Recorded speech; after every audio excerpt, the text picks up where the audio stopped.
Police వాళ్ళు బొమ్మలు వీకేస్తా ఉన్నారు. నేను పోలీసు మిత్రులకు మనవి చేస్తా ఉన్నా, మీ డ్యూటీ మీరు చేయండి. 10 ఏళ్ళు మేము కూడా గవర్నమెంట్ ఉన్నాం. అమాయకులను బెదిరియడం, కొట్టడం, బీఆర్ఎస్ ఫ్లెక్సీలు బికేయడం, ఇదా మీ పోలీస్ డ్యూటీ? ఇలా మేము కూడా లెక్క పెడతా ఉన్నాం. నేను పోలీసు పేరెత్తంగానే ప్రజలు ఎట్లా మాట్లాడుతున్నారో మీరు చూస్తున్నారు. ప్రజల గోల చూస్తున్నారు. ఇప్పటికైనా మీ అరాచకాలు బంద్ చేయండి, జాగ్రత్త. లేకపోతే మళ్ళా గ్యారంటీగా బీఆర్ఎస్ అధికారానికి వస్తుంది. అప్పుడు మీ గతి ఏమైందో ఆలోచన చేసుకోవాలి.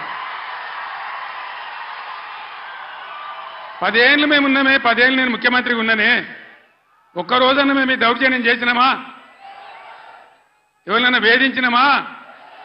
మరి ఎందుకు మీడియాలో మితిమీరిన పనులు చేస్తా ఉన్నారు పోలీసులు? దయచేసి మానుకోండి. పోలీస్ సోదరులారా, మేమన్నీ రికార్డు చేస్తా ఉన్నాం.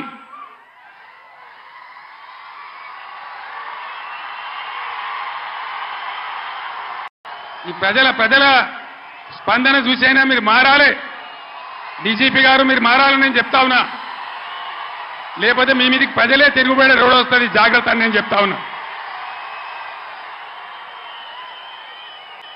మా కార్యకర్త తెలంగాణ ఉద్యమకారుడు సల్వాజీ మాధవరావు అని కరీంనగర్ జిల్లా ధర్మారంలో, పెద్దపల్లి జిల్లాలో ఆయన సోషల్ మీడియాలో ఒక పోస్ట్ పెట్టిండని చెప్పి ఆయన మీద అక్రమ కేసులు పెట్టి ఇలా జైలు తరలించినారు. ఆయన కరీంనగర్ జైల్లో ఉన్నాడు.